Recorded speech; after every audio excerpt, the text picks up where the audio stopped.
या 3 गोष्टीमध्ये सगळं शहाणपण लपलेलं आहे. आपली अपेक्षा किती असते, सतत आपण अपेक्षा करत असतो दुसऱ्यांकडनं अपेक्षा चालू असतात.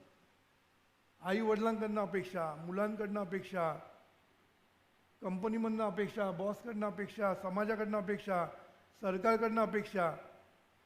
आपल्या अपेक्षा चालूच असतात आणि अपेक्षाचं ओझं आपल्या डोक्यावर कायम असतं अपेक्षांचं ओझं. आणि अपेक्षा घेता घेता घेता आपण फक्त त्याच्या मागे लागलेलो आहोत. अपेक्षा काय संपत नाही. आपण नेहमी नीड मोर मोडमध्ये असतो. नीड मोर मोड म्हणजे काय, आणखीन दिल मांगे मोर.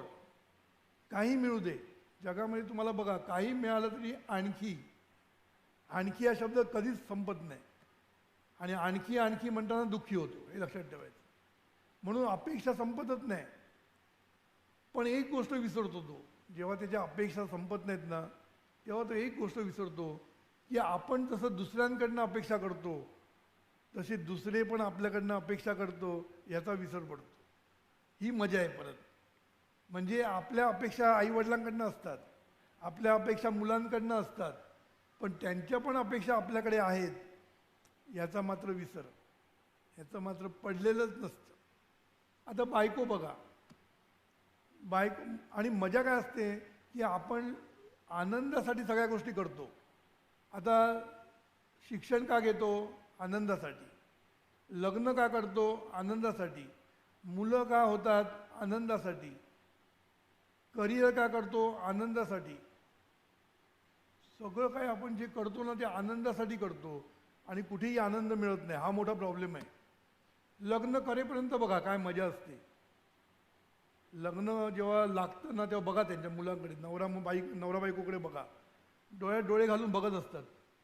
म्हणजे काय लग्न म्हणजे त्यांना इतका आनंद झालेला असतो की बायकोला कुठे ठेवू आणि कुठे नको.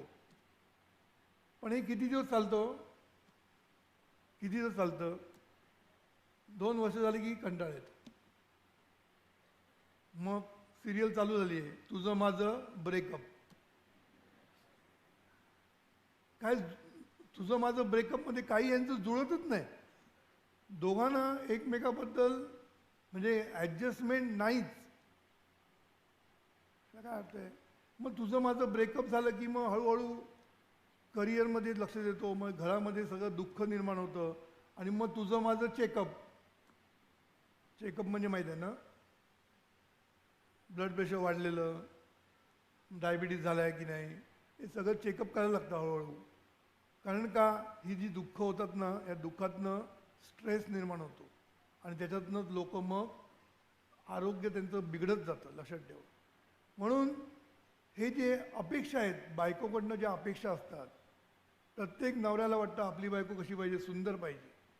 स्वतः आरशात आपलं रूप कधीच बघत नाही, पण त्याला बायको मात्र सुंदर पाहिजे. बरं सुंदर घेऊन चालेल नाही, शिकलेली पण पाहिजे, करिअर पण पाहिजे, चांगली कमावती पण पाहिजे. बरं एवढं करून थांबला नाही, घरचं पण बघितलं पाहिजे, माझं पण सगळं बघितलं पाहिजे. अरे एवढ्या त्या अपेक्षा. पण ह्या अपेक्षा करताना असं कधीतरी विचार करतो का की तिच्याकडून माझ्याकडून काही अपेक्षा आहेत म्हणून? ते कधी करत नाही आपण.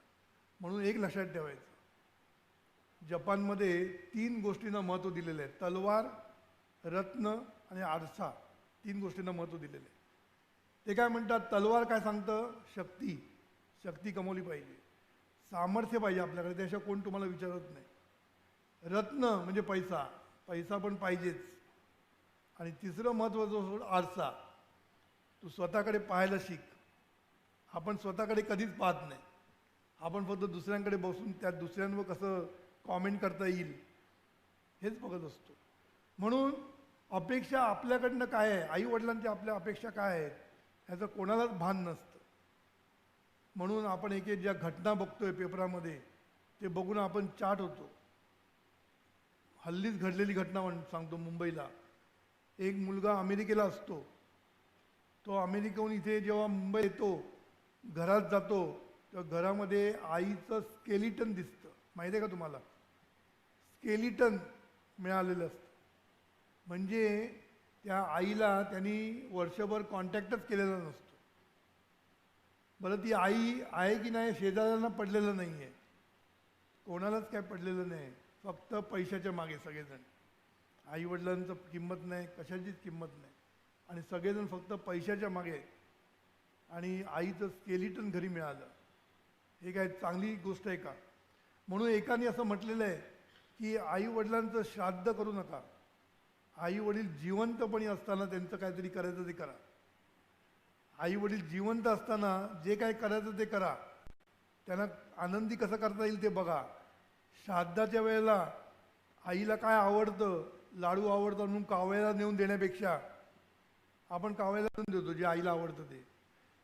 आई जिवंत असताना आईला देत नाही, असं करू नका. श्राद्ध, सद्गुरूंनी म्हटलंय श्राद्ध म्हणजे काय, आईवरची श्रद्धा, आणि ही श्रद्धा जिवंतपणी पण असली पाहिजे. श्राद्ध म्हणजे नुसतं काहीतरी करायचं आणि कावळ्याला नेऊन काय द्यायचं, याला श्राद्ध म्हणत नाही. श्राद्ध म्हणजे श्रद्धा आईवडिलांवरची, आणि ही श्रद्धा तुमची आता पाहिजे जिवंतपणी. जिवंतपणी असेल तर त्याचा उपयोग आहे. नाही तर आजकाल काय झालं आहे, गरिबांची मुलं अनाथाश्रमात आहेत आणि श्रीमंताचे आईबाप वृद्धाश्रमामध्ये, श्रीमंताचे आईबाप वृद्धाश्रमामध्ये आहेत आणि गरिबांची मुलं अनाथाश्रमामध्ये. म्हणून आई वडिलांच्या काही अपेक्षा आहेत आपल्याकडनं, किंवा आपलं आईवडिलांप्रती काही कर्तव्य आहे, याच्याबद्दल कोणालाच पडलेलं नाही आहे, आणि सगळेजण फक्त आपल्या अपेक्षा पूर्ण करण्याच्या मागे धावलो आहेत. म्हणून हे जे नीड मोर मोर दिल मांगे मोर, हे जे प्रॉब्लेम आहे ना, सतत काहीतरी पाहिजे ह्याच्या मागे चक्रात सापडलेला आहे, आणि तो चक्रम झालेला आहे, चक्रात सापडून चक्रम झालेला आहे. म्हणून दुसरा एक मोड आहे अजून, तो म्हणजे कम्पॅरेटिव्ह मोड, तुलना. आपण नेहमी दुसऱ्यांची तुलना करत असतो, त्याला काय मिळालं ह्याच्यावर ह्याचं सुख अवलंबून आहे. म्हणजे मी नेहमी म्हणतो, ऑफिसमध्ये याला 10,000 रुपये इन्क्रीमेंट मिळालं की तो घरी खुशीत येतो, आणि दुसऱ्या दिवशी त्याला कळतं की आपल्या मित्राला 11,000 मिळाले, संपलं, सगळा आनंद गेला. असं का होतं?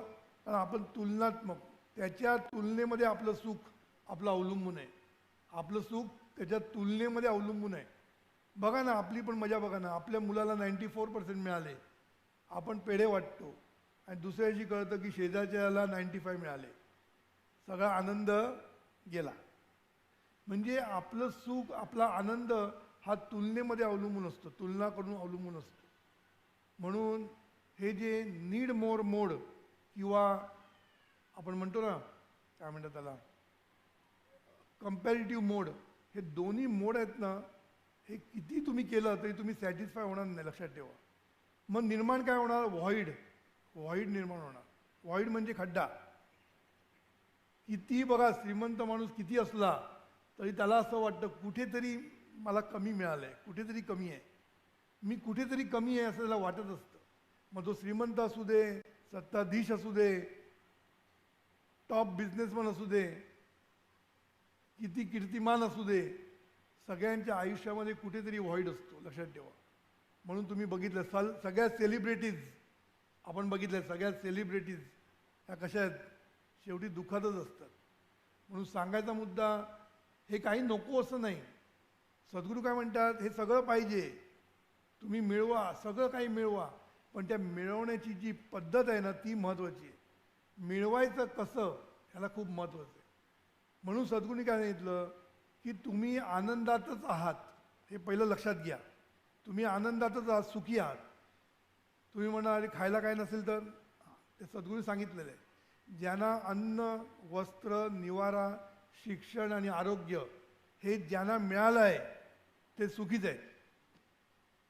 नाही मिळालं त्यांचं आपण बाजूला ठेवू, पण ज्यांना मिळालं आहे ते पण दुःखी आहेत. हा मुख्य प्रॉब्लेम आहे. आपल्याला प्रॉब्लेम काय मिळाला आहे, ज्यांना मिळालं आहे ते पण दुःखी आहेत. म्हणून अन्न, वस्त्र, निवारा, शिक्षण आणि आरोग्य या बेसिक गरजा आहेत, आणि ह्या मिळाल्याच पाहिजे. आणि ह्या मिळाल्यानंतर जर तुम्ही अनहॅपी असाल तर कुठेतरी चुकतंय, हे लक्षात ठेवायचं. आपण करिअरच्या मागे लागतो, करिअरच्या मागे एवढे लागतो की आपण बायकोला वेळ देत नाही, मुलांना वेळ देत नाही. आणि मुलांची अपेक्षा काय असते, तुमचा वेळ हवा असतो. मुलांना काय पाहिजे असतं, तुमचा वेळ पाहिजे असतो. मग तुम्ही काय करता, वेळेच्या बदली काहीतरी महागाचं खेळणं आणून देतात, कारण पैसा कमवलेला असतो भरपूर, मग त्याला गप्प करण्यासाठी महागाचं खेळणं देतात. मग त्याला समजतं की काहीतरी मागितलं की मिळतं, मग आपण देत राहतो, महागाच्या गोष्टी देत राहतो आणि शेवटी तो लाडावतो, मुलगा लाडत जातो आणि मग तो बिघडला की मग आपण डोक्याला हात लावून बसतो, अरे बिघडला. अरे बिघडला म्हणजे तू जेव्हा वेळ द्यायची होती ती दिली नाहीस, तू जेव्हा संस्कार द्यायचे होते दिले नाहीस, तेव्हा तू बाईकडे ठेवलंयस मुलांना आणि आता तू हैराण झाला. असं होऊ शकत नाही. आपल्याला मुलांची अपेक्षा आपल्याकडनं वेळेची असते.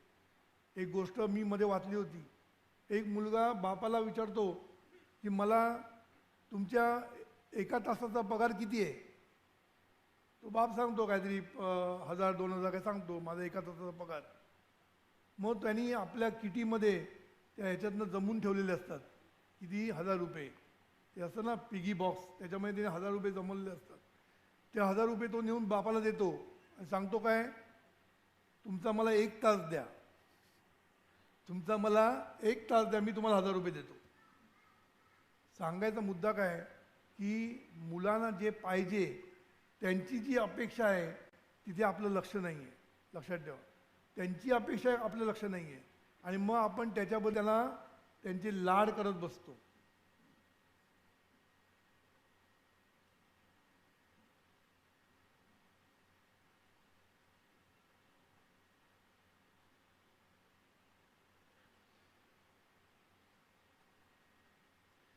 आपण त्यांची लाड करतो आणि मग ते एकदा लाडावले की मग आपल्याला त्रास व्हायला लागतो. मध्ये एकदा तिथे बघू नका, आता काय मोठं नाही बसतायत ते, लक्ष इकडे जा, इथे महत्त्व आहे. लाड आपण त्या मुलांचे करतो. परवा एक गोष्ट अशी आली होती, नवराबाई लग्न झालं आणि नवरा चांगला शिकलेला, कष्टाने शिकलेला बिचारा आणि चांगला पगार कमावणारा, सगळे पैसे बायकोकडे आणून द्यायचा. बायको 4-5 दिवसावर उडवून टाकायची, 4-5 दिवसावर उडवून टाकायची आणि मग म्हणायची पैसे नाही आता. तेव्हा त्यांनी तिला सांगितलं, हे बरोबर नाही, तू पैसा नीट वापर ना, मी तुला एवढा पैसा देतो आहे. नाही नाही, मला सवय आहे तशी उडवून लावायची. मग त्याची आई पण कशी बघा, खरं आईने तिला सांगायला पाहिजे होतं की बाबा तू नीट वापर, हे काय करते. आई नवऱ्याला काय सांगते, तुम्ही काळजी करू नका, तुम्हाला जे काय कमी पडेल ते आम्ही देऊ. नवऱ्याने लगेच घटस्फोट मागितला, अशी लाडावलेली मुलगी मला नको म्हणून. सांगायचा मुद्दा काय की आपण जे लाड करतो ना ते नंतर आपल्याला भोवतात. लक्षात ठेवा, नंतर भोवतात. म्हणून आयुष्यामध्ये एक लक्षात ठेवायचं, अपेक्षा आपल्या लोकांकडे असतात, पण लोकांच्या पण आपल्यापासून अपेक्षा असतात. समाजाकडनं पण आपली अपेक्षा असते, आपण समाजाकडनं अपेक्षा करतो, आपली पण समाजाची पण आपल्याकडनं अपेक्षा असते. म्हणून अपेक्षा ह्या गोष्टी आपण नेहमी लक्षात ठेवल्या पाहिजे. म्हणून त्याच्यासाठी आरसा वापरला पाहिजे. अपेक्षानंतर मी सांगितलं आग्रह. आग्रह म्हणजे काय, तडजोड वृत्तीच नाही. मी म्हणेल तसंच व्हायला पाहिजे, ही तडजोड वृत्ती नाही. तडजोड वृत्ती नसल्यामुळे मोडतोड होते आयुष्यामध्ये, मोडतोड होते, ब्रेकअप त्याच्यामुळेच होतं. का होतं, ॲडजस्टमेंट करायची सवय नाही कोणालाच. नवरा बायको हल्ली काय झालं, मुली पण शिकलेल्या आहेत, मुलं पण शिकलेली आहेत, कोणच ॲडजस्टमेंट करत नाही आहे. म्हणून ॲडजस्टमेंट ही सगळ्यात महत्त्वाची आहे, लक्षात ठेवायचं. ॲडजस्टमेंटशिवाय कुठलीच गोष्ट होत नाही आयुष्यामध्ये. आणि जो माणूस ॲडजस्ट करू शकतो, जो माणूस फ्लेक्झिबल असतो, जो तडजोड करू शकतो ना, तोच आयुष्यामध्ये यशस्वी होतो आहे, लक्षात ठेवायचं. म्हणून ह्या गोष्टी जर तुम्ही केल्या, काय म्हणतात त्या, ही तडजोड वृत्ती दाखवली, तर आयुष्यामध्ये तुम्ही सुखी व्हाल, नाही तर कायमचे दुःखी. आज तुम्ही बघा, कोकणामध्ये एकदा गेलो होतो, तेव्हा एका बाई आम्हाला भेटली. बाई सांगते काय, त्या डोंगरापर्यंत सगळी जमीन आमची आहे. अरे म्हटलं वा छान, मला बरं वाटलं एवढी जमीन यांच्याकडे, म्हणजे किती श्रीमंत. तर म्हटलं काय मग, नाही नाही ती सगळी कोर्टात अडकलेली आहे, म्हणजे भाऊबंदकी. सगळ्यांच्या भांडणामध्ये ती एवढी मोठी जमीन कोर्टामध्ये पडून राहिली आहे, कोणालाच मिळत नाही आहे. वरती ती काय म्हणते, आमच्याकडे असंच असतं, सगळे भाऊ भाऊ भांडतच असतात आणि तुम्हाला जर कधी कोणाचा पत्ता पाहिजे असेल ना, कोर्टात जाऊन विचारा, सगळ्यांचे पत्ते त्यांच्याकडे असतात. वरती हे सांगायचा मुद्दा काय, तडजोड वृत्ती नाही. थोडी पण ॲडजस्टमेंट कोण करत नाही हल्लीची. सगळेजण फणा काढून उभेच असतात. जरा काय बोललं की फणाकडून उभे असतात. त्यामुळे माणसानी जर तडजोड वृत्ती नाही ठेवली तर आयुष्यामध्ये तुम्ही सक्सेसफुल नाही होऊ शकत, हे लक्षात ठेवायचं. म्हणून तडजोडचा अर्थ सद्गुरूंनी सांगितला. तडजोड म्हणजे काय? बावळटपणा नाही, तडजोड म्हणजे माघार घेणं नाही, तडजोड म्हणजे बावळटपणा नाही की कोणी येऊन आपल्याला अन्याय करणं म्हणजे तडजोड नाही. तडजोड म्हणजे सद्गुरूंनी सांगितलं दुःखाचा तडा न जाता. तड म्हणजे काय? दुःखाचा तडा न जाता. जोड म्हणजे सुखाची जोड करणं म्हणजे तडजोड. म्हणजे दुःखाचा तडा दोघांनाही जाता कामा नये आणि सुखाची जोड दोघांनाही व्हायला पाहिजे, याला तडजोड म्हणतात. म्हणून तडजोड वृत्ती जेवढी असेल ना तेवढं तुमचं आयुष्य चांगलं होऊ शकतं. जरा माघार घ्यायला शिकलं पाहिजे. आपण शिवाजी महाराज की जय म्हणत असतो, पण शिवाजी महाराजांनी जे आपल्याला शिकवलं नाही ते एकही गोष्ट घेत नाही आपण. आणि आपण म्हणतो शिवाजी महाराजांबद्दल आम्हाला खूप प्रेम आहे, आम्हाला अभिमान आहे. अरे अभिमान कशासाठी आहे? त्यांच्या क्वालिटीजबद्दल अभिमान आहे आणि त्या क्वालिटीज तुम्ही घेतल्या पाहिजे. शिवाजी महाराजांनी जेव्हा गरज पडली माघार घेतली आणि नंतर पुन्हा सगळे किल्ले जिंकून दाखवले. माघार घेणं हे वाईट नसतं. थोडीशी माघार घेतली ना भावाबरोबर दोघे सुखी होतात. लक्षात ठेवा, दोघे सुखी होतात. आपलं काय माघार घेणं नाही आणि लोक मग तुम्हाला चढवतात. ऐकून घेऊ नको, हां भाऊ तुला फसवतोय, ऐकून घेऊ नको, बरोबर त्याला हे कर. दोन्ही बाजूनी त्याला फितवतात. केस कोर्टामध्ये जाते आणि शेवटी दोघेही वरती जातात. केस कोर्टामध्ये जाते. सांगायचा मुद्दा काय आहे की तुम्ही जर तडजोड नाही केली तर तुम्ही आयुष्यामध्ये एन्जॉय नाही करू शकणार, आनंद कधीच नाही मिळू शकत. आमच्याकडे जीवनविद्येमध्ये आल्यानंतर लोकांनी तडजोड केली आणि सुखी झाले. सगळे सुखी व्हायला लागलेत. का? तडजोड केली. आमच्याकडे एक सुंदर उदाहरण आहे, मला ते सांगावं असं वाटतं. एक पोलीस इन्स्पेक्टर, त्याच्या मुलाचं लग्न होतं. बघा, पोलीस इन्स्पेक्टर म्हणजे खाक्या कसा असतो मला माहिती आहे. पोलीस इन्स्पेक्टरचा खाक्या कसा असतो. त्याच्या मुलाचं लग्न होतं आणि लग्नामध्ये काय झालं, सगळं जेवण मस्त केलं होतं, सगळं झालं होतं आणि शेवटी मुलीचा जो बाप होता तो बाजूला उभा होता यांच्या. त्याला कोणी येऊन कानात काहीतरी सांगितलं. तेव्हा तो धावत तिकडे गेला. यांना कळलं नाही हा धावत का गेला तिकडे. तिकडे जाऊन बघतो तर जेवण जवळजवळ संपलं होतं, महत्त्वाचे आयटेम संपले होते आणि आता सगळी वराडी मंडळी बसणार, नवरा बायको बसणार, त्याची रिलेटिव्ह बसणार आणि जेवण बरोबर नाही. तो मूर्छित व्हायचा बाकी होता, कारण त्याला माहिती आहे काय होणार, आपली गत काय होणार. तेव्हा तो इतका घामाघूम झाला होता, इतक्यात हे तिकडे पोचले. त्यांनी त्याला विचारलं काय झालं, मला सांगा तरी काय झालं. तेव्हा त्यांनी सांगितलं असं असं झालेलं आहे, जेवण आता सगळे आयटेम नाही आहेत. तर एवढंच ना, मग तू कशाला एवढा घाबरतो, तू काही काळजी करू नको, तू जे वाढशील ना ते आम्ही खाणार. बघा ही वृत्ती. काय सांगितलं, तू जे वाढशील ना, जे आहे ते मी खाणार, आम्ही सगळे खाऊ. आणि वरती काय सांगितलं, ह्याची वाच्यता आमच्या घरामध्ये पुन्हा तुमच्या मुलीशी कधी केली जाणार नाही, हे मी तुम्हाला वचन देतो. आता टाळ्या वाजवल्या पाहिजे. म्हणजे नाहीतर संबंध आयुष्यभर टोमणे, जेवायला पण नाही घातलं लग्नामध्ये. आपल्याला सवय असते सतत टोमणे मारायचं. जेवण महत्त्वाचं आहे का? पण त्यांनी जे सांगितलं हा जीवनविद्येचा विजय आहे, लक्षात ठेवायचं. हा जीवनविद्येचा विजय. मग काय झालं त्यांच्यामध्ये, काय झालं असेल मुलीने आपलं संपूर्ण कॉपरेशन घरच्या लोकांना दिलं आणि घर सुखी झालं. दुसरं सांगतो गंमत, दोन भाऊ होते. एक भाऊ शेती करत होता, एक भाऊ ह्याच्यात होता, मुंबईमध्ये होता, चांगला शिकलेला आणि टॉप.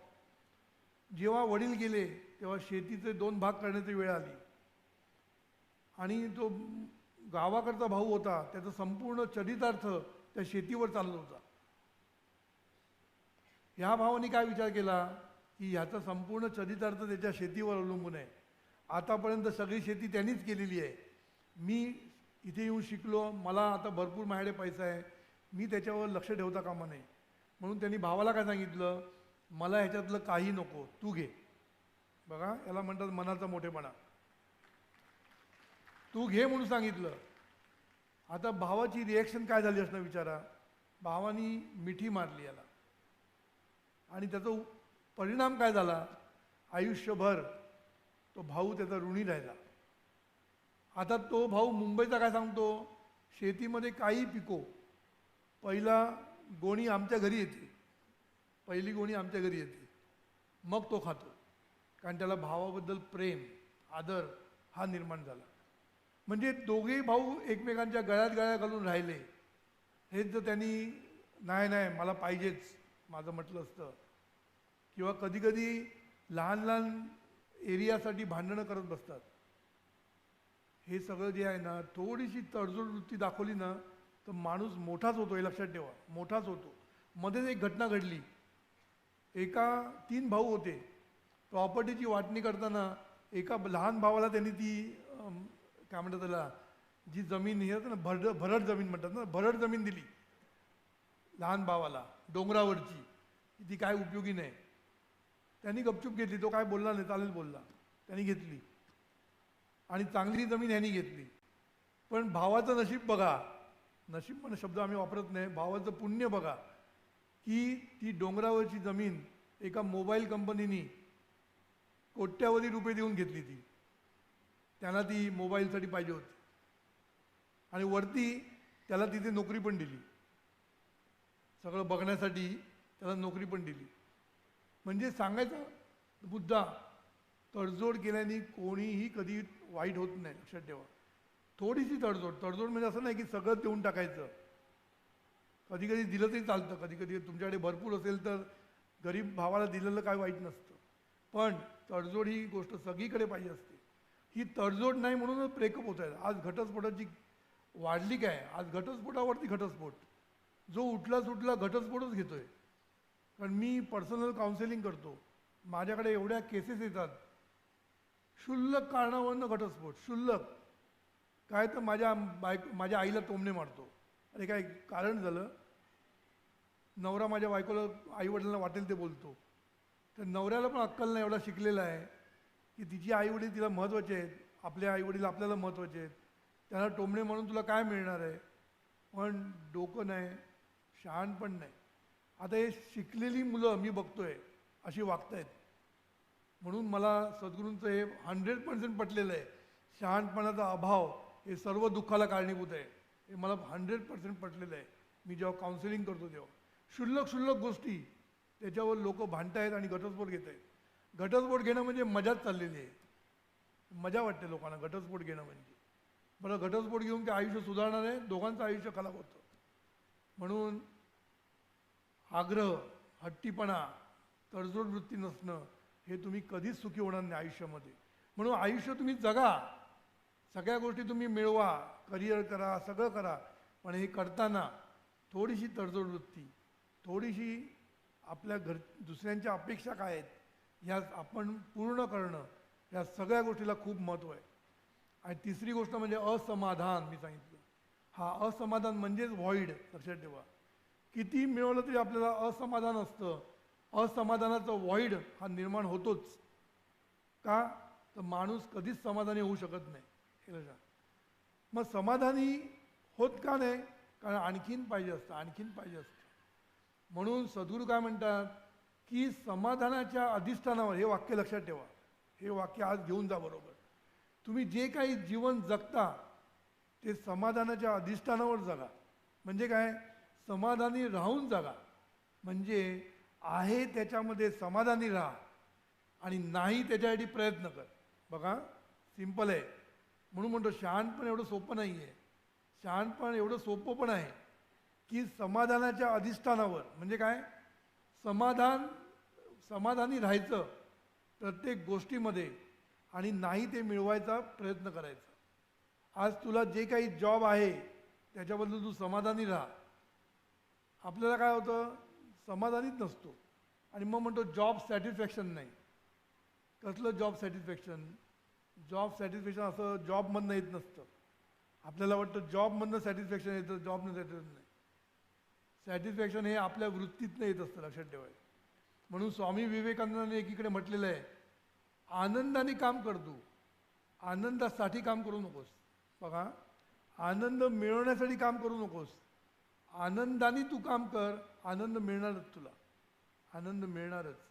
म्हणून जॉबमध्ये आपण सॅटिस्फाय का नसतो? लक्ष आपली अपेक्षा काय असते? पगार वाढला पाहिजे. सतत आपण काय करतो ते बघायचं नाही, काम कसं करतो, पगार वाढला पाहिजे, जॉब बदलला पाहिजे, ह्याच्याच मागे फक्त आहे. त्या जॉबकडे लक्षच नाही. त्यामुळे सतत काहीतरी पाहिजे म्हणून तुम्ही असमाधानी होता आणि त्याच्यातनं तुम्हाला आयुष्यात काही फायदा होत नाही, हे लक्षात ठेवायचं. म्हणून जे काय आहे तुमच्याकडे, जे काय आहे त्याबद्दल समाधानी राहा. पहिली गोष्ट समाधानी राहा आणि नाही ते प्रयत्न करत राहा. म्हणून आहे त्याबद्दल समाधानी आणि नाही त्यासाठी प्रयत्न, हे सूत्र, हे शहाणपणाचं सूत्र, हे जर तुम्ही अवलंबलं तर तुम्ही आयुष्यभर सुखी राहाल. आणि नुसते सुखी राहणार नाही, तुम्हाला सगळं काही मिळायला लागेल, हे आणखीन महत्त्वाचं आहे. असमाधानाच्या अधिष्ठानावर तुम्हाला काही मिळणार नाही, लक्षात ठेवा. तुम्हाला चांगलं काही मिळणार नाही. पण समाधानाच्या अधिष्ठानावर, याला पुन्हा स्पिरिच्युअलिटी आहे, याला स्पिरिच्युअल विजडम म्हणतात. आहे त्याचा आठव, आहे त्याबद्दल समाधान, आहे त्याबद्दल कृतज्ञता. तुम्ही जेवढी असेल ना तेवढं नाही ते तुमच्याकडे यायला लागेल, नाही ते तुमच्याकडे यायला लागेल. म्हणून कृतज्ञता हे सगळ्यात मोठं पुण्य आहे. सद्गुरू म्हणतात कृतज्ञता म्हणजे काय आहे त्याच्याबद्दल कृतज्ञता व्यक्त करत राहा, करून बघा. मी नेहमी सांगतो, जॉब शोधतायत, जॉब शोधताना आहे त्या जॉबला शिव्या देतात, आहे त्या बॉसला शिव्या देतात आणि नवीन जॉब शोधतायत, मिळणार नाही. मिळणार नाही तर मिळाला चांगला मिळणार नाही. मग काय करायचं? आहे त्या जॉबमध्ये पूर्ण कमिटमेंट, आहे त्या जॉब आनंदाने करत राहायचं, आहे त्या जॉबबद्दल कृतज्ञता राहायचं. कृतज्ञ, समाधानी म्हणजे कृतज्ञ. तुम्ही जर कृतज्ञ राहिला तर दुसरा जॉब तुम्हाला चालून येईल. मी लिहून देतो, चालून येईल. प्रयत्न पण करायला लागणार नाही. कारण कृतज्ञता ही शक्ती आहे, लक्षात ठेवा. कृतज्ञता ही शक्ती आहे आणि शक्ती तुम्हाला सगळं काही देऊ शकते, सगळं काही देऊ शकते. म्हणून हे शहाणपणाला खूप सुंदर आहे, खूप सोपं आहे, पण ते समजून घेतलं पाहिजे आणि ते उमजलं पाहिजे, दोन्ही पाहिजे. म्हणून आम्ही नेहमी सांगतो, स्ट्रेस काय येतो? आजकाल सगळ्यांना स्ट्रेस येतो. स्ट्रेस काय येतो? असमाधानामुळे स्ट्रेस येतो. समाधानीच नाही, त्यामुळे स्ट्रेस वाढत जातो. म्हणून समाधानी राहा. दुसरी गोष्ट सद्गुरूंनी काय सांगितलं? तुम्ही मिळवण्याची आशा करू नका. सुख हे मिळवण्यात नाही आहे, आनंद ही मिळवण्याची गोष्ट नाही म्हणून सांगितलं सद्गुरूंनी. सद्गुरूकडे एक बिझनेसमन आला होता, मोठा बिझनेसमन. त्यांनी सद्गुरूंना एक प्रश्न विचारला. काय प्रश्न विचारला? की सद्गुरू, सुख हे मिळवायचं कसं? पहिला प्रश्न त्यांनी विचारला की पैसा हा मोजता येतो. बघा त्यांनी काय प्रश्न सुंदर विचारला. पैसा हा मोजता येतो म्हणून सर्वजण पैशाच्या मागे लागतात. सुख हे मोजता येत नाही म्हणून सुखाच्या मागे कोण लागत नाही. आणि खरं आहे त्याचं. आज तुझ्याकडे तू सुखी आहे म्हणजे किती लोक विचारतात किती पैसे आहेत? वा वा, बंगला आहे, वा वा, सगळं चांगलं आहे, सुखी आहेस. कारण बंगला, सुखी, पैसा मोजता येतो. पण सुखी कोण आहे असं विचारलं तर सांगता येईल का सुखी कोण आहे म्हणून? कारण सुख हे मोजता येत नाही, लक्षात ठेवा. मग त्यांनी काय म्हटलं? पैसा मोजता येतो, सुख हे मोजता येत नाही म्हणून सर्वजण पैशाच्या मागे आहेत. सर्वजण पैशाच्या मागे आहेत. मग सुख मिळवायचं कसं आणि सुख मोजायचं कसं? बघा असे प्रश्न लागतात लोकांना सद्गुरूंना. सुख हे मिळवायचं कसं आणि सुख हे मोजायचं कसं? सद्गुरूंनी त्याला काय उत्तर दिलं? एका वाक्यात त्याची दांडी उडवून टाकली. एका वाक्यात. 1 मिनिट आहे असं बघितलं म्हणजे मनात म्हटलं ना काय, आणि म्हटलं काय? सुख ही मिळवण्याची गोष्टच नाही. काय सांगितलं? सुख ही मिळवण्याची गोष्टच नाही, सुख ही फक्त देण्याची गोष्ट आहे. देण्यानीच मिळते, अन्य कशानेही मिळत नाही. देण्यानीच मिळते, अन्य कशानेही मिळत नाही. पुढलं मोजायचं कसं? त्यांनी काय सांगितलं? तू जेव्हा सुख देतो लोकांना, आनंद देतो, तेव्हा जेव्हा परत येतं ना ते मल्टिप्लाय अँड मॅग्निफाय होऊन तुझ्याकडे येतं. हा निसर्गाचा नियम आहे. फिजिक्समध्ये निसर्गाचा नियम काय आहे? एक बॉल टाकला की 10 बॉल येत नाहीत, एकच बॉल परत येतो. पण जेव्हा सूक्ष्म गोष्टी असतात, सूक्ष्म गोष्टी, विचारांसारख्या, सुखासारख्या ज्या सूक्ष्म गोष्टी आहेत, त्या तुम्ही जेव्हा देता तेव्हा मल्टिप्लाय अँड मॅग्निफाय होऊन तुमच्याकडे परत येतात. आणि एवढ्या परत येतील की तुला मोजायचीच गरज भासणार नाही, असं उत्तर देतात. सांगायचं मतलब काय? आनंद किंवा सुख ही मिळवण्याची गोष्ट नाही आहे, ही फक्त देण्याची गोष्ट आहे. देण्यानीच मिळते, अन्य कशाने मिळत नाही. म्हणून काय करायचे आपल्याला? माणसाचा जन्म कशासाठी? मी मगाशी सांगितलं. दुसरा प्रश्न आपल्याला पडला, दुसरा महत्त्वाचा दिवस काय? मी जन्माला का आलो? हा महत्त्वाचा प्रश्न आज तुम्हाला उत्तर देतो.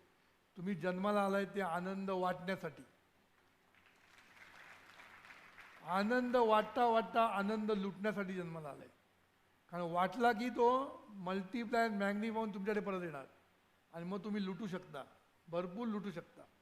म्हणून आनंद आजचा विषय जो आहे की तुम्हाला जर खरं सुखी व्हायचं असेल, पैसा सत्ता हे सगळं पाहिजेच, करिअर सगळं पाहिजे, पण हे जे शहाणपण आहे, आज मी फक्त थोडा विषय घेतला कारण वेळ कमी आहे आपल्याकडे, पण मी थोडंसं तुम्हाला शहाणपण सांगितलं. आग्रह म्हणजे काय, असमाधान म्हणजे काय, अपेक्षा म्हणजे काय, ह्या बाबतीत थोडंसं शहाणपण वापरलं आणि आपण जर आनंद देण्याचा प्रयत्न केला, घेण्याच्या मागे लागू नका.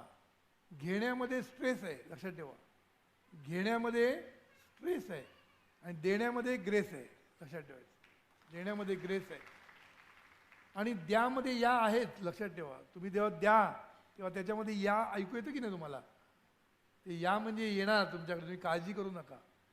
आपले डॉक्टर कलामांचा मला वाटतं उद्या वाढदिवस आहे, डॉक्टर अब्दुल जे कलाम. त्यांनी काय म्हटलं होतं, त्याला एका पत्रकारांनी विचारलं की तुम्ही एवढे फ्रेश आणि एनर्जेटिक कसे असतात नेहमी? तुम्ही बघितलं असतं कलाम साहेब नेहमी एनर्जेटिक, नेहमी फ्रेश, तुम्ही असे कसे? तर त्यांनी काय सांगितलं की मी सतत देत असतो.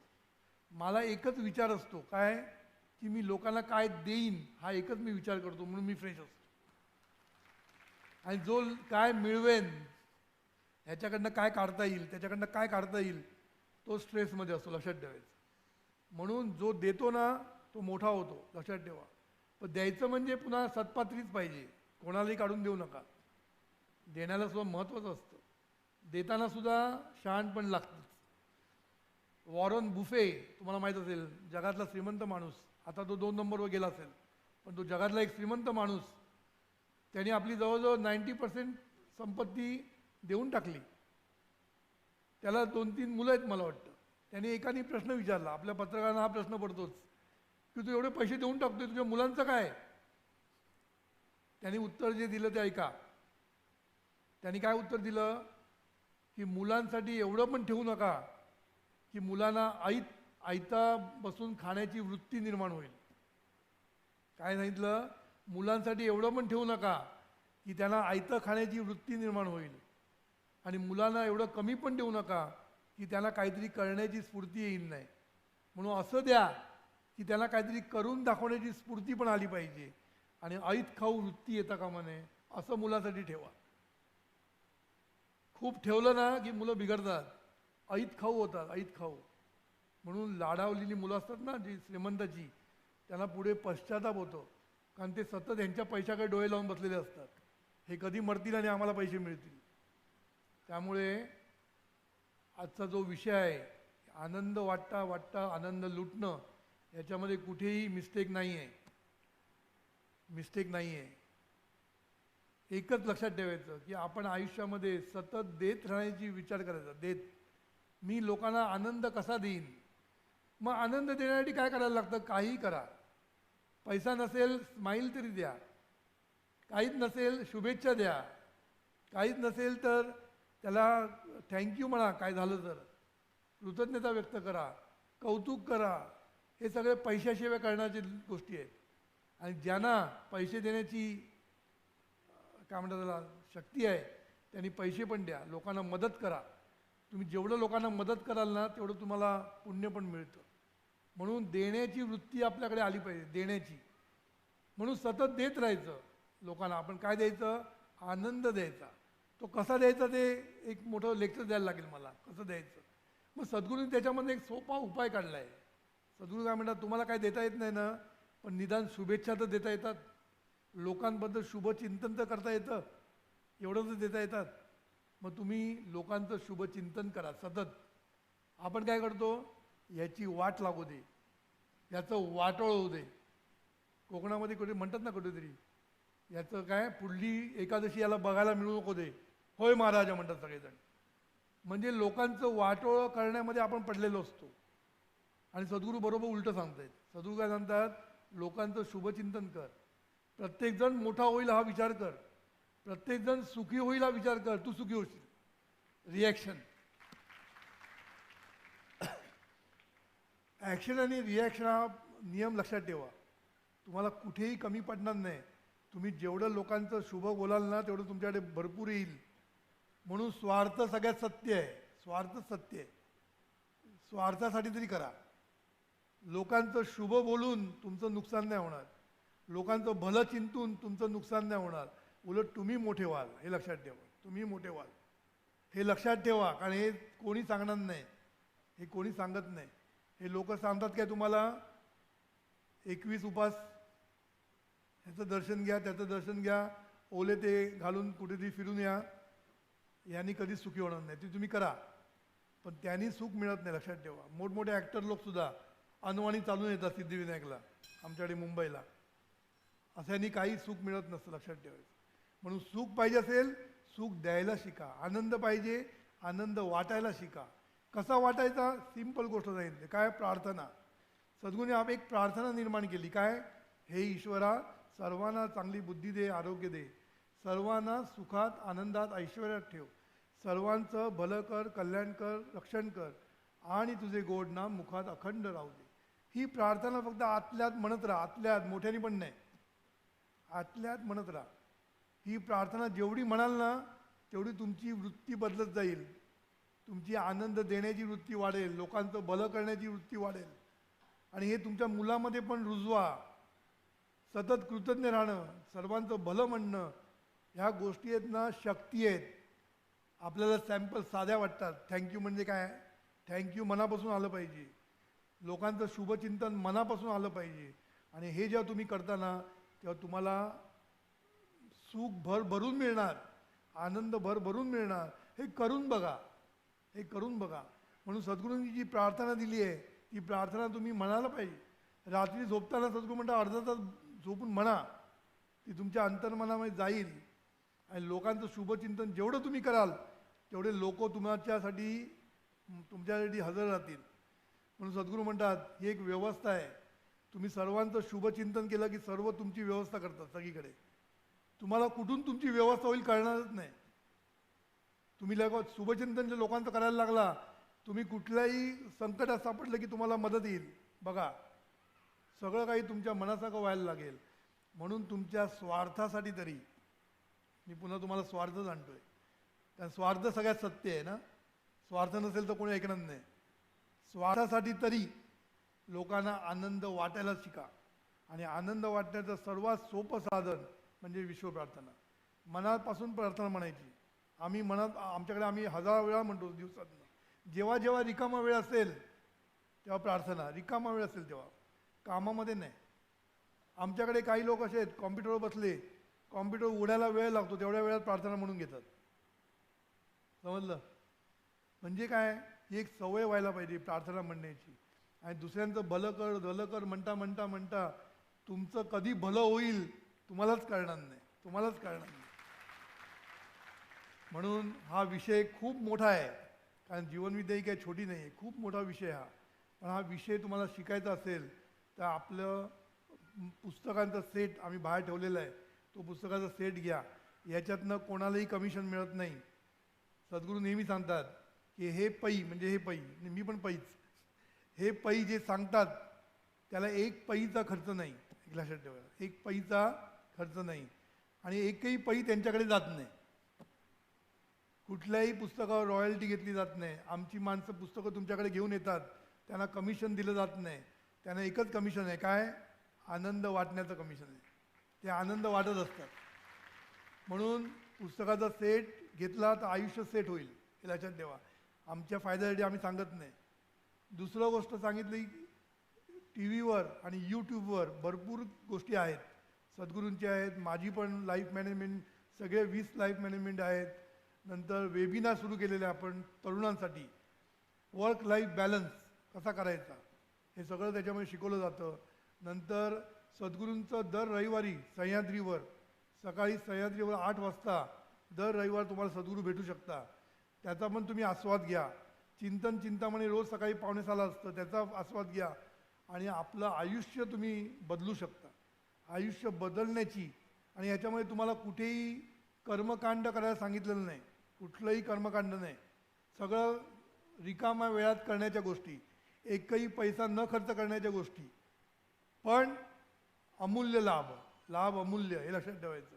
लहान लहान गोष्टी सांगितल्या, लहान गोष्टींतून तुम्हाला कळेल की किती मोठ्या फायदे तुम्हाला होऊ शकतात. कारण फायद्याशिवाय कोण काय करत नाही.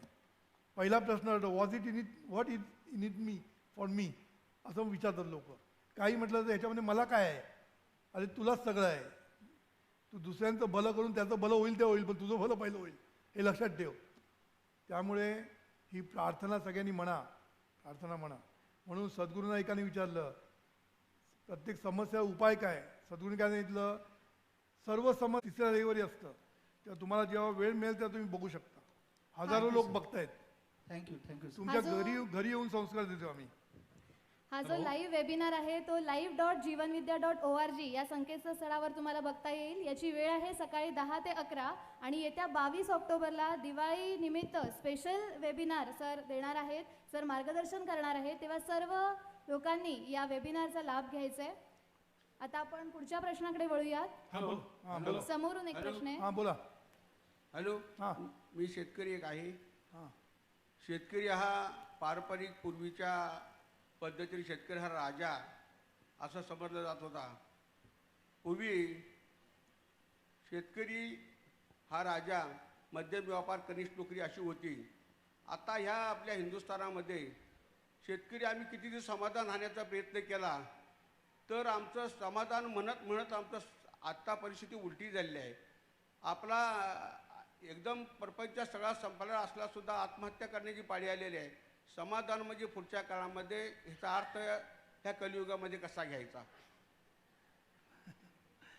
आता हा विषय मी एका मिनिटात सांगू शकत नाही, पण आम्ही काय प्लॅन केलं ते सांगतोय. आम्ही 60 गावं दत्तक घेतलेली आहेत जीवनविद्या मिशनने. 60 गावं दत्तक घेतली आहेत. तुमचं पण गाव आम्ही घेऊ पाहिजे तर तुम्ही आमच्या लोकांना कॉन्टॅक्ट करा आणि त्या गावामध्ये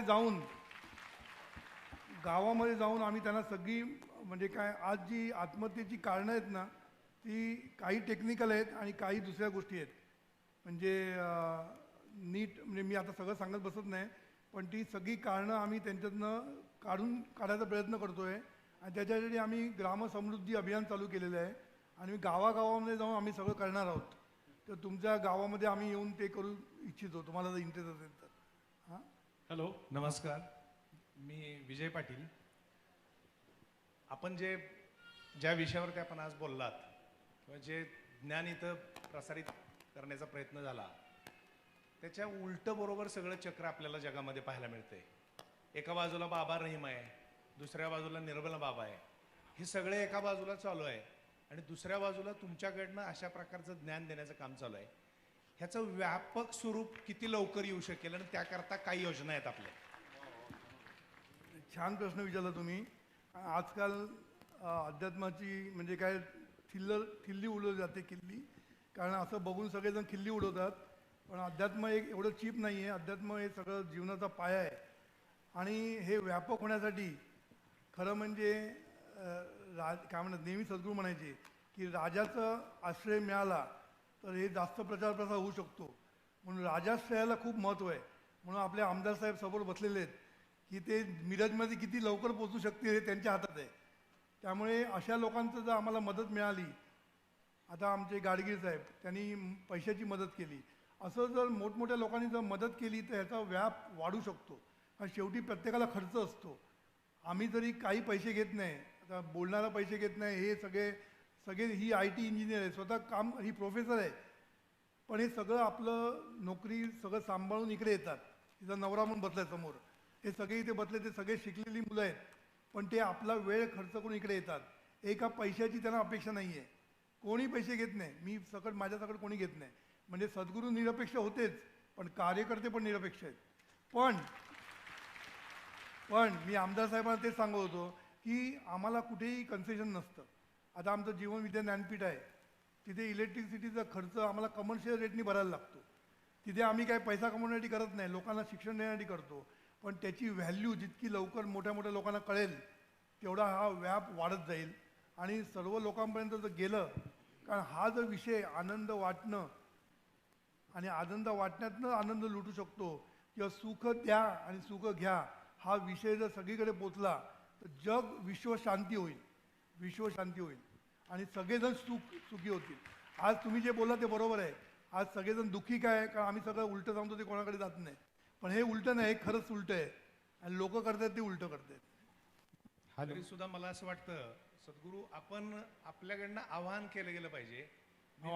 मी व्यक्तिशः कर्जतच्या आपल्या आश्रमामध्ये येऊन गेलोय हां की सगळी जनता जर तिथं जाऊन आली तर त्याचा जो फरक पडतोय किंवा तिथे जे सेशन आहेत हो, ते आणि त्याचा अनुभव घेतला तर खरोखर आमूलाग्र जीवनामध्ये बदल होतोय. खूप तुम्ही तेव्हा तुम्हाला लोकच सांगतायत, तुम्ही या तिकडे 2 दिवस आयुष्यातले काढा. तुम्हाला वेळ नाही म्हणू नका, आपल्याला वेळ भरपूर असतो. मी बघितलेत की जेव्हा मोठे मोठे कार्यक्रम असतात ना, फिल्मचे कार्यक्रम, तिथे सगळेजण जाऊन बसतात 3-3 तास, समजलं ना. तेव्हा वेळ आहे नाही म्हणत नाहीत, कारण तिकडे त्यांना ते आवडतं बसायला. हॅलो. पॉलिटिकल लिडर्सवर जाऊन बसतात. असे आमदार फार कमी आहेत की इथे येऊन बसतात. तिकडे सगळे जाऊन बसतात आणि इथे बोलवलं तर वेळ नाही म्हणून सांगतात. म्हणून लोकांना वेळ नाही म्हणजे हे सगळं चुकीचं असतं, त्याचं महत्त्व नाही कळत म्हणून वेळ काढत नाहीत. नमस्ते सर, मी अमोल शिंदे.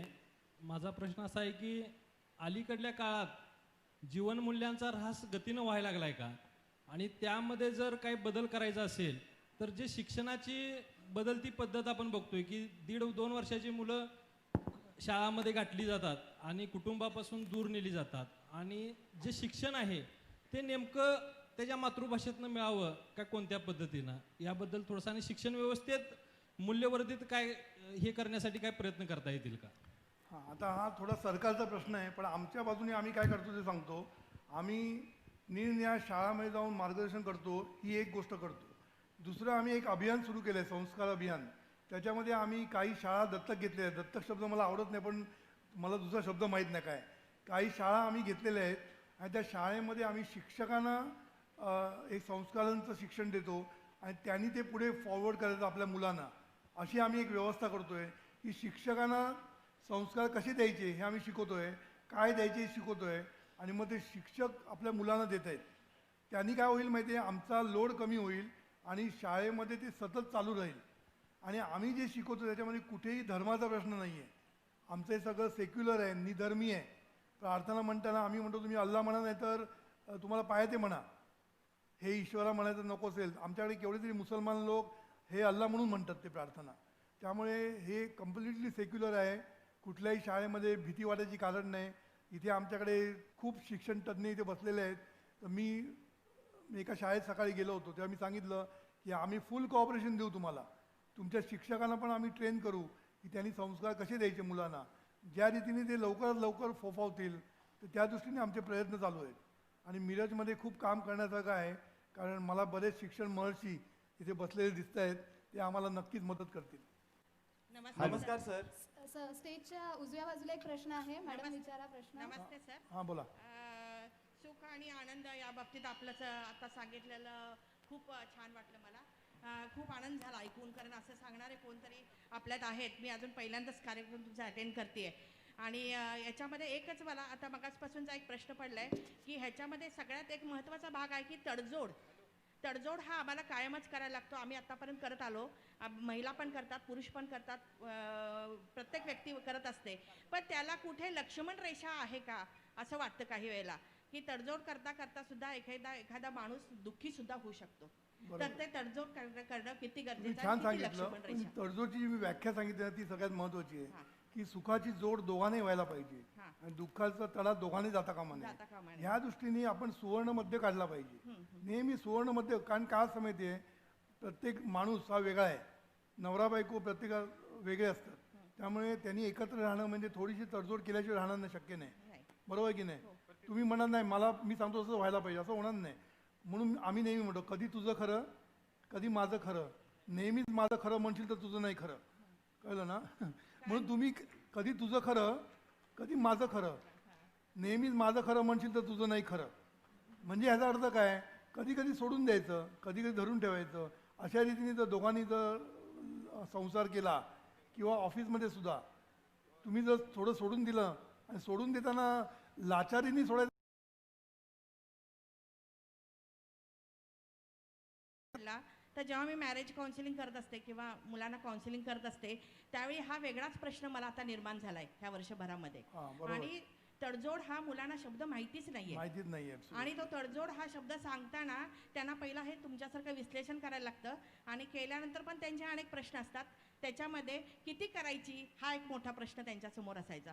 त्यामुळे मी आज तुमच्याकडून हे तुमच्या उत्तराबद्दल खरं धन्यवाद. म्हणजे तडजोड केली तर कधीच वाईट होत नाही होत नाही आयुष्यामध्ये. होत नाही अगदी 100%. आणि त्याला ही सगळं मागची पार्श्वभूमी समजली पाहिजे बरोबर आहे. की तू लोकांना सुख दिल्याने तू कधी दुःखी होणार दुःखी नाही. होणार नाही. बरोबर आणि आहे. शेवटी काय झालं, हल्लीच्या मुलांना आहे ना पेशन्सच नाही राहिले. हा म्हणजे लगेच घटस्फोटाची गोष्टी करतात, याला काय अर्थ नसतो. हो, हो, बरोबर. म्हणून मी पण ते केसेस हँडल करत असतो. हा, हा. मी त्यांना समजावून सगळं सांगतो.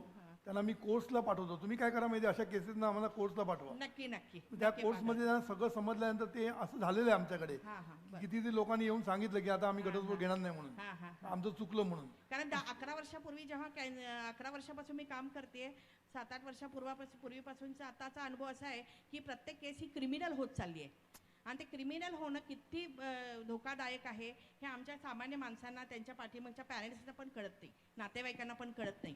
आणि मुलगा मुलगी सोडून बाकीचे लोक त्याच्यात इन्व्हॉल्व्ह होऊन बऱ्याचशा गोष्टी निर्माण करतात. मुख्य म्हणजे मुलीचे आई वडील सुद्धा प्रॉब्लेम मध्ये आणतात मुलीला.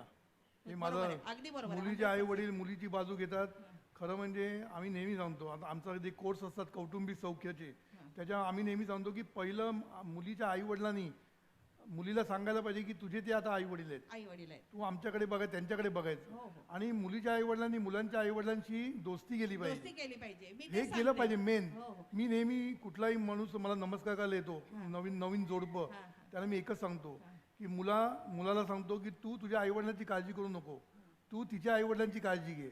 आणि तिला मी सांगतो तू तुझ्या आईवडिलांची काळजी करू नको, तू ह्याच्या आईवडिलांची काळजी घे. आयुष्यात काय सुखच सुख होईल.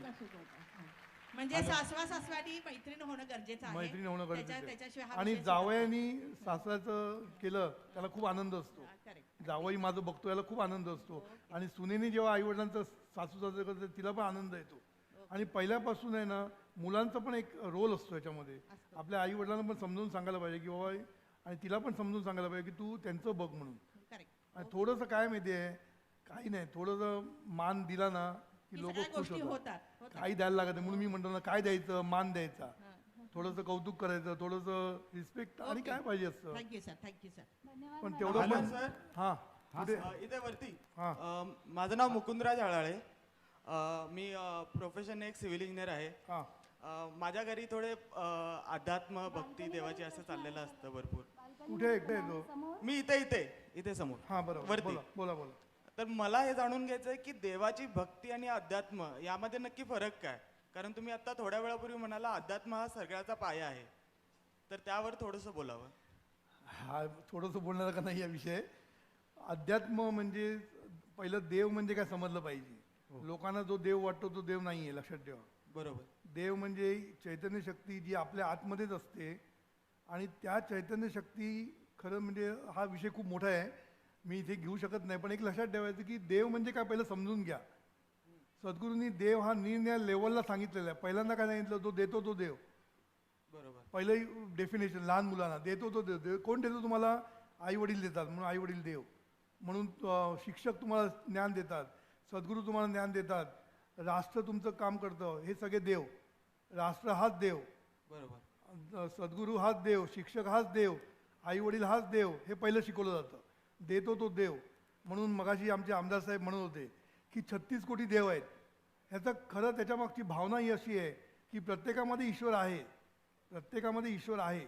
आणि प्रत्येकजण आपल्यासाठी काहीतरी करत असतो. आता शेतकरी बोलले, शेतकऱ्यामुळे आपण अन्न खातोय, सैनिकांमुळे आपण जगतोय इथे आरामात, पोलिसांमुळे आपण सुरक्षित आहोत. आपल्याला कुठे त्यांच्याबद्दल कृतज्ञता आहे? म्हणजे कोणी एकही माणूस दुसऱ्यांशिवाय जगू शकत नाही, लक्षात ठेवा. बरोबर. ही एक व्यवस्था आहे. संपूर्ण जग म्हणजे एक व्यवस्था आहे. हे युनिवर्स आहे ना, एक व्यवस्था आहे. आणि सगळे एकमेकावर अवलंबून आहेत. उद्या वाघ संपले तर आपण मरणार आहोत. म्हणजे बघा, वाघाचा पण आपले संबंध आहे. म्हणजे कोणाचा कुठे संबंध आहे आपल्याला समजत नाही. म्हणून माणूस एकटा सुखी होऊ शकत नाही, सद्गुरूंचा सिद्धांत आहे. एकटा माणूस सुखी होऊ शकत नाही. आणि आज काय झालंय, प्रत्येक माणूस स्वतः सुखी होण्याचा प्रयत्न करतोय. इथेच गोंधळ आहे. सर्व सुखी तर तू सुखी, लक्षात ठेवा. नाही तर तुला सुखाने लोक जगायला पण देणार नाही. हॅलो. हा, म्हणून देव म्हणजे काय नीट समजून घ्यायला लागेल. देव म्हणजे कोणी असा 4 हाताचा देव नाही आहे. आम्ही जेव्हा गाईला देव मानतो किंवा आम्ही ह्याला देव मानतो त्याला देव मानतो, म्हणजे काय, त्याच्याकडनं आपल्याला मिळत असतं म्हणून आपल्याला देव म्हणतो. सर्पाला पण आपण देव मानले का, तर सर्प आपल्याला पण देत असतो. म्हणून सगळे जे जे आहे ना जगात निर्माण झालेलं, ज्या चैतन्य शक्तीकडून जे निर्माण झालं आहे ना, ते सगळं उपयोगी आहे. आणि हे संपूर्ण एक व्यवस्था आहे ना त्यांनी चाललेली आहे. म्हणून आपण सर्वांना अवलंबून आहे, लक्षात ठेवायचं. म्हणून देव म्हणजे काय, पहिली संकल्पना नीट समजून घेऊया. पण सुरुवातीला आम्ही काय शिकवतो, देतो तो देव. मग चैतन्य शक्ती आपल्यामध्ये आहे, मग आपण जर देव आपल्याकडे आहे तर मग आपण असे का वागतोय हा प्रश्न निर्माण होतो. सगळेजण आम्हाला सांगतात की लोक आत्मे देव आहे. सगळ्यांचे जर आत्मे देव असते तर सगळे आज देव झाले असते ना. देव आहे, पण तो कुठल्या स्वरूपात आहे, सध्या त्याचा काय प्रॉब्लेम आहे, हे सगळं समजून घेण्यासाठी ते एक मोठा विषय आहे. तो त्याच्यासाठी परमेश्वर आहे का हा ग्रंथ आम्ही बाहेर ठेवलेला आहे. छान ग्रंथ आहे, तो नीट समजून घेऊया. नंतर त्या पुस्तकामध्ये तुम्हाला देवाबद्दलचे सगळ्या दिलेले आहेत. तर तुम्ही ते समजून घेऊन मग देव म्हणजे काय समजल्यानंतर मग देव अध्यात्म कसं. अध्यात्म म्हणजे पूजा अर्चा नाही. अध्यात्म म्हणजे काही नाही. अध्यात्म म्हणजे एक काय म्हणतात त्याला, आपल्या बुद्धीमध्ये काय म्हणतात विचारामध्ये फरक आहे. विचारामध्ये परिवर्तन करायचं आपल्याला आयुष्यामध्ये, आणि काय करायचं नाही. हॅलो. हां आपले कलेक्टर साहेब इथं आलेत. हां मी कलेक्टर साहेब इथं आलेत. हां नमस्कार. त्यांना आपली प्रतिक्रिया विचारतो, इथं बोलतो. हां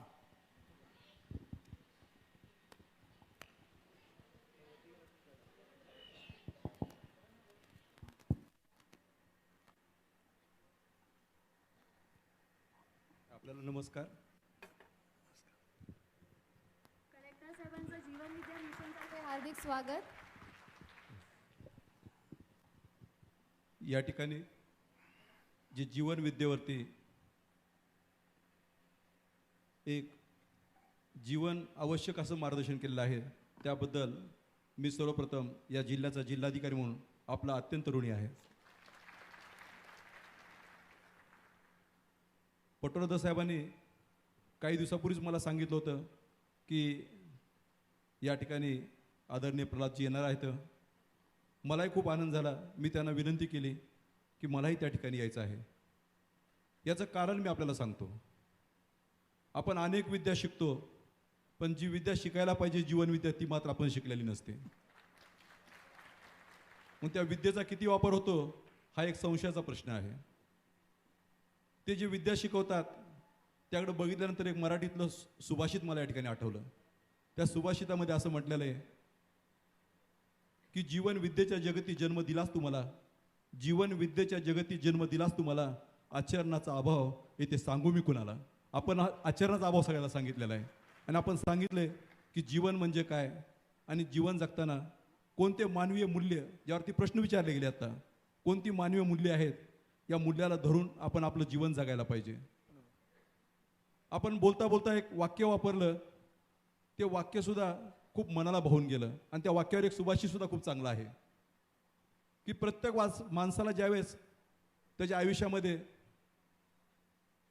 अंधकार समोर उभा राहतो आणि आयुष्य शेवटी विचारतं की आयुष्याचा सार काय आहे, त्या दिवशी मन मात्र उत्तर द्यायला तयार नसतं. अशी एक वेळ येते. तेव्हा मरण या शब्दावरती आपण खूप सुंदर भाष्य केलं. मला त्यामध्ये सुद्धा असं वाटतं की आपल्याला कदाचित हेच म्हणायचं असेल. एक मराठी सुभाषिताचा तो अर्थ होता. त्यात असं म्हटलेलं आहे की मरताना वाटलं जीवन असंच वाहून गेलं, मला जगायचंय, मला जगायचंय म्हणताना माझं जगायचंच राहून गेलं. हे जगायचं नाही राहिलं पाहिजे असं प्रल्हादजी कदाचित आपलं मत असावं.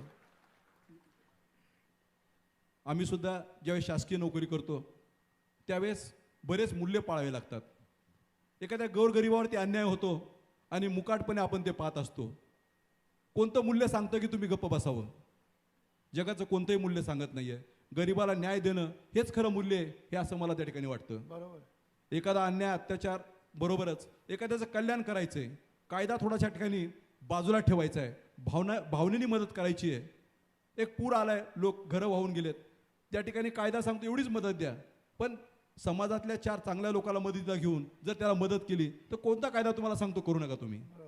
म्हणून या ठिकाणी मला असं वाटतं की त्याही गोष्टी केल्या पाहिजेत. आजचं जे उदाहरण देतो, शेवटचं माझं वाक्य राहील की मी एक स्टेटमेंट केलं होतं आणि ते स्टेटमेंट समाजासाठी केलेलं आहे की शहरामध्ये कुठेही फटाकडे विकू नका. फटाके विकणं, दिवाळीचा सण साजरा न करणं याला माझा बिलकुल विरोध नाही आहे. मी त्या संस्कृतीला मानणारा एक माणूस आहे. परंतु ते करत असताना एखाद्या व्यक्तिगत फायद्यासाठी एखादं घर जर पेटलं, एखादी जागा जर पेटली आणि त्यातून निराधार जर 100-200 लोक जर गेले तर त्याचं पातक कुणाच्या डोक्यावर ठेवायचं आहे, हा प्रश्न आहे. म्हणून मी त्या ठिकाणी म्हटलेलं आहे की आपण सण अवश्य साजरा करा, आपण आपला व्यवसाय अवश्य साजरा करा, पण तो व्यवस्थित, सुस्थितीत आणि सुरक्षित करा. म्हणून शेवटी मी एवढं सांगेन की आपण जे मूल्य सांगितले हे मूल्य आम्हालाही खूप उपयुक्त आहेत. जीवन जगताना असंख्य गोष्टी आपण सहज बोलून गेलात, पण प्रत्येक शब्दामध्ये खूप महान अर्थ आहे. हे अर्थ नक्कीच आम्ही आत्मसात करू. आपण या ठिकाणी उद्बोधन केलं आणि आम्हा सर्वांना मार्गदर्शन केलं, हे एक चांगली गोष्ट झालेली. मी शेवटी एक जिल्हाधिकारी म्हणून आपले आणि आपल्या सर्वांच्या वतीने त्याचे आभार मानतो आणि माझे 2 शब्द संपवतो. धन्यवाद साहेब. या ठिकाणी श्याम पाटील वरती आहे ना, प्रतिनिधी आलेले आहेत, त्यांचंही स्वागत. प्रथमतः सद्गुरूंना वंदन करून दादा आपण इथं आलात आणि आनंद उठा ह्याबद्दल आपण सांगितलं. मिरजेच्या सर्व जनतेच्या वतीनं आणि माझ्या वतीनं, माझ्या कुटुंबाच्या वतीनं मी आपल्याला धन्यवाद देतो, आभार मानतो आणि आपलं स्वागत करतो. धन्यवाद. धन्यवाद साहेब. दादा प्रल्हाद सरांनी खूप सुंदर असं मार्गदर्शन या ठिकाणी केलंय. खरं तर वेळ खूप कमी आहे आणि इतक्या कमी वेळामध्ये एवढं मोठं तत्वज्ञान सांगणं खूप अशक्य आहे. त्यामुळे प्रल्हाद सरांनी जे विविध कोर्सेस डिझाईन केलेले आहेत, हे कोर्सेस सर्वांसाठी उपयुक्त आहेत. म्हणजे लहानांसाठी विद्यार्थी कोर्स आहे, विद्यार्थ्यांसाठी आम्ही काय केलंय, गर्भसंस्कारपासून ते सिनियर सिटीजन पर्यंत सगळे कोर्सेस डिझाईन केलेले आहेत. नमस्कार सर. आणि कॉर्पोरेट कोर्स आम्ही निर्माण केलेले आहेत. म्हणजे कॉर्पोरेटमध्ये जाऊन सुद्धा मॅनेजमेंट आणि वर्करना आम्ही कोर्सेस देतो. हां, कोण आहे? नमस्कार सर.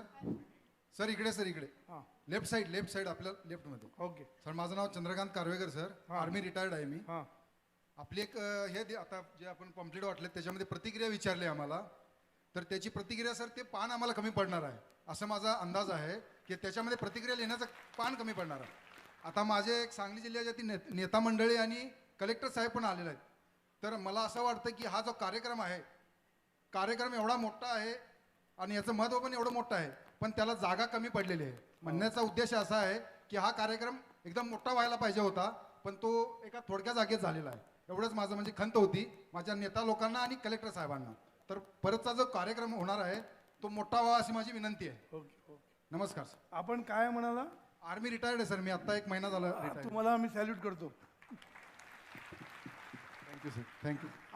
आम्ही जीवन विद्या मिशनमध्ये ठरवलेलं आहे की कुठेही आर्मीचा माणूस असला तर त्याला कृतज्ञता म्हणून सगळ्यांनी सॅल्यूट करायचं असतं. धन्यवाद. मला वाटतं पुष्कळ वेळ झालेला आहे. नाही, एक त्याचा घेऊया. आपण आता एक शेवटचा. हां बोला. हॅलो. हां बोला. हा सर, मी रांजणगावहून आलो, आदित्य सूर्यवंशी. हां, एक मिनिट. हां बोला. हा आदित्य सूर्यवंशी सर माझं नाव आहे. आताच्या तरुणांच्या मनात प्रत्येकाबद्दल राग असतो, मग रागावर नियंत्रण ठेवण्यासाठी तरुणांनी काय केलं पाहिजे? म्हणजे प्रत्येकाला असं प्रत्येकाची खुन्नस असं हे राग येतात, मग त्या रागासाठी काय केलं पाहिजे? मग त्यातून आपण कोणती गोष्ट तोडफोड करतो, आपले नुकसान होते. मग हे माझ्या हातून असं होतं. त्यामुळे मला एक प्रश्न आहे की हे मला थांबवायचं आहे माझ्याबद्दल, आणि सर्वांचा प्रश्न आहे असा. आता एका मिनिटात मी उत्तर देऊ शकत नाही, पण ह्याला ना आग्रह हा कारणीभूत आहे. मगाशी मी जे आग्रह सांगितलं, मी म्हणतो तसंच व्हायला पाहिजे. हा जो आग्रह आहे ना, हाच आग्रह हा दुष्ट ग्रह आहे. सद्गुरू म्हणतात ते राहू केतू आहेत की नाही मला माहीत नाही, पण सर्वात वाईट ग्रह 2 ग्रह आहेत, पूर्वग्रह आणि आग्रह. हा आग्रह आहे ना, हा तुमच्या तरुणांना खूप असतो की मी सांगतो तसं व्हायला पाहिजे, मलाच कळतं. हे जे असतं ना, हा आग्रह कमी केला पाहिजे आणि हा ज्ञानानेच होतो. म्हणून तुम्ही ज्ञान घेतलं पाहिजे. ज्ञान घेतल्याशिवाय कुठलीच गोष्ट होणार नाही. ज्ञान घेतल्यानंतर तुमचा राग कंट्रोल होणार, सगळं कंट्रोल होऊ शकतं. म्हणून तुम्ही कोर्सला या, कोर्स करा आणि मग तुमचा बघा रागामध्ये फरक पडतो का. आज आमच्याकडे लोकांमध्ये एवढा फरक पडलेला आहे की जे म्हणतात ना एकदम रागाचे लाल लाल व्हायचे, ते सगळे आता शांत होत चाललेले आहेत. Thank you sir. आमचे डॉक्टर पटवर्धन सांगतात की माझ्यामध्ये किती बदल झाला, मी पूर्ण बदललो असं सांगतात. आणि ते म्हणतात बायकोला विचारा. मी पण सर निंबाळकर सरांचा पुण्यामध्ये तरुण याचा कोर्स केलाय, युवा कोर्स. त्यामध्ये मी खूप शिकलो. त्यामुळे मी जीवननेतेचे आभार मानतो. धन्यवाद. चालेल. धन्यवाद. हां बोला. सर मी जर तोच माझ्यापेक्षा चांगलं खेळत असेल तर मी त्याच्या एवढं चांगलं कसं खेळू शकते? म्हणजे कुठला गेम? क्रिकेट. क्रिकेट. हां आता हे काय म्हणजे मी सगळा विषय घेतला नाही, पण माझ्याकडे एक मुलगा आला होता. तो फ्रान्समध्ये एका अकॅडमीमध्ये शिकतोय, टेनिस शिकतोय, टेनिस. आणि तो टेनिस शिकताना तिकडे सगळे मोठे मोठे लोक असतात, म्हणजे जोकोविच सारखे लोक तिथे शिकलेले आहेत. म्हणजे ती अकॅडमी म्हणजे टॉप लेवलची अकॅडमी आहे, तिथे तो शिकतोय. तर तो माझ्याकडे इथं आला होता फ्रान्समधनं. त्यांनी मला काय विचारलं, एक मिनिट कोण बोलते, मेंटल कोच त्यांनी ठेवला होता, मेंटल कोच खेळण्यासाठी. आणि त्या मेंटल कोचनी सांगितलं होतं की तो समोरचा जो तुझ्या विरुद्ध खेळतो ना त्याला तू एकदम असं दाखवलं पाहिजे, म्हणजे त्याला एकदम तू खलास करून टाकलं पाहिजे. तर मी त्याला दुसरं सांगितलं, म्हटलं तू त्याला खलास करण्याच्या भांगडीत पडू नकोस. तू जेवढा त्याला खलास करण्याचा विचार करशील ना तेवढा तू खलास होशील. तुम्ही राजकारणात सुद्धा बघितलं असेल, जे दुसऱ्यांना संपवण्याच्या गोष्टी करतात ते स्वतः संपतात, हे पण तुम्ही बघितलं असेल. तेव्हा मी त्याला काय सांगितलं की कॉम्पिटिशनला कधीच आपण वाईट बोलायचं नाही. कुठलीही मध्ये कॉम्पिटिशन, सत्ता असू दे किंवा क्रिकेट असू दे, नाही तर टेनिस असू दे, किंवा बिझनेसमध्ये सुद्धा आपले जे बिझनेस म्हणजे कॉम्पिटिटर त्यांच्याबद्दल कधीही वाईट मनात आणायचं नाही. त्यांचं भलं कर असंच म्हणायचं. आणि एक गोष्ट लक्षात ठेवा, आपण भलं कर म्हणून त्याचं भलं कधीच होत नसतं, हे लक्षात ठेवा. आपण भलं करणं आपण व्यापक होतो आणि शेवटी भलं आपलंच होत असतं. त्यामुळे काळजी करू नका की त्याचं भलं लवकर होईल म्हणून, तसं काय होत नसतं. पण तुमची वृत्ती जर बदलली ना तर तुम्ही कायम विनर राहाल, लक्षात ठेवा. म्हणून तू कधीच असं म्हणू नको की दुसरे कॉम्पिटिटर हरले पाहिजे. हरणं हा शब्द डोक्यात येताच कामा नये. आपण त्याचा गेम चांगला होऊ दे म्हटलं पाहिजे. तो जिंकायला पाहिजे असं म्हणायचं नाही, पण त्याचं भलं होऊ दे म्हण काय. आणि त्या टेनिसवाल्याने मला येऊन सांगितलं, ते पुन्हा सांगतो तुम्हाला. तो मला मी असं सुरू केल्यानंतर मला त्याचा फायदाच झाला. कसा फायदा झाला तर माझ्या जो ऑपोजिशनचा जर गेम चांगला होत गेला तर तसं माझं रेटिंग वरती जात चाललं. त्यांचं रेटिंग असतं काहीतरी, आणि ते दुसऱ्यांच्या गेमवर पण असतं. तू कोणाच्या अपोजिट खेळतो त्याच्यावर पण अवलंबून असतो. त्यामुळे त्याचा गेम चांगला झाला ना तर आपला पण गेम चांगला होतो. आणि आपण असं कधीच सांगायचं नाही की त्यालाच जिंकू दे, असं आपण बोलायचं नसतं, मग ते खोटेपणा आहे. किंवा आपल्याकडे टेंडरला लोक बसलेले, त्याला टेंडर मिळू दे किंवा जॉब त्याला मिळू दे असं म्हणायचं नाही. सर्वांचं भलं कर म्हणण्यामध्ये काही प्रॉब्लेम नसतो, समजलं. सर्वांना मनासारखे जॉब मिळू दे, सर्वांना मनासारखं होऊ दे असं म्हणायला काही प्रॉब्लेम नसतो. आणि तुम्ही जेवढं म्हणाल तेवढा तुमचा गेम चांगला होईल, तुम्ही विनर व्हाल, हे लक्षात ठेवायचं. धन्यवाद. आता आपण इथेच थांबूया. मला वाटतं या ठिकाणी हां बोला. प्रश्न आहे, सामाजिक प्रश्न आहे. आज भारतामध्ये कुठल्याही गावी गेलं तरी रस्त्यावरती एवढं ट्रॅफिक वाढलेलं आहे, 2 व्हीलर 4 व्हीलर, ह्या संदर्भात प्रबोधन करणारं कुठलंच व्यासपीठ नाही आहे. तर मला मान्य जिल्हाधिकारी असू दे, माझे आमदार असू दे, किंवा तुमच्या व्यासपीठावरनं ह्या संदर्भात इवन चालणारे लोकसुद्धा व्यवस्थित चालत नाहीत रस्त्यावर, किंवा 2 व्हीलर 4 व्हीलर असू दे, कोणी नियम पाळत नाही. त्या संदर्भात कुठेही शाळेत सुद्धा नेम शिकवलं जात नाही. फक्त लायसन्स घेताना हे नेम तुम्ही सांगावं, ते पास व्हावं, एवढंच आहे. याच्या व्यतिरिक्त कुठल्याही व्यासपीठावर याच्याबद्दल प्रबोधन होत नाही आहे. तर आपल्या स्तरावर किंवा आमच्या जिल्हाधिकाऱ्यांच्या साहेबांच्या धन्यवाद. आपल्याकडे आहे ना ह्याच्या संदर्भात काय करता येईल जेणेकरून आपल्याला बरेचसे ऍक्सिडेंट वाचवता येईल. समजलं. आमचे संस्कार जे असतात त्याच्यामध्ये शिस्त याला खूप महत्त्व आहे. शिस्तीला आम्ही महत्त्व देतो. आणि शिस्त म्हणजे कडक शिस्त नाही, शिस्त म्हणजे प्रत्येकाने आपली शिस्त कशी पाळली पाहिजे आणि शिस्तीचं महत्त्व आम्ही समजावून सांगतो लोकांना. ते शेवटी ज्ञानातून होणार आहे. आज आपल्या इंडियामध्ये शिस्त नाही आहे. हे माननीय अब्दुल कलाम असेच बोलले होते की आपण अमेरिकेत जाऊन त्यांचं कौतुक करतो, त्यांची स्वच्छता बोलतो, त्यांची शिस्त बोलतो, आणि इथे येऊन आपण स्वच्छता एक घाण करतो. म्हणजे त्यांची नुसतं कौतुक करून आपलं होणार नाही, आपण स्वतः शिस्तीला सुरुवात केली पाहिजे. म्हणून स्वच्छता अभियान जे राबवलं आहे ते काय प्राईम मिनिस्टरचं काम नाही आहे, हे आपलं काम आहे. आपली वृत्ती काय आहे की घाण करायची, दुसऱ्यांनी काढायची, ही आपली वृत्ती आहे. आम्ही घाण करणार आणि नोकर येऊन ती काढणार, ही वृत्ती काढली पाहिजे. मी घाण करणार नाही अशी वृत्ती पाहिजे. मी कुठली गोष्ट नेऊन डस्टबिनमध्येच टाकीन, ही वृत्ती आपण निर्माण केली पाहिजे. ही शिस्त आपण निर्माण केली पाहिजे. आणि त्याच्याशिवाय दुसरा उपाय नाही आहे. सगळं सरकार करू शकत नाही. आपण हे आपल्या लेवलला आपल्या घरातल्या मुलांना शिकवलं पाहिजे. आता हे पाणी वाचवा, इलेक्ट्रिसिटी वाचवा, अवयवदान करा, हे आपण आपल्या मुलांना शिकवलं पाहिजे. प्रत्येकाने जर आपलं शिकवायला सुरुवात केली तर हळूहळू शिस्त येईल. आपण मुलांना पण शिस्त लावली पाहिजे आपल्या. धन्यवाद. आता या हॉलमध्ये खरं तर लहानांपासून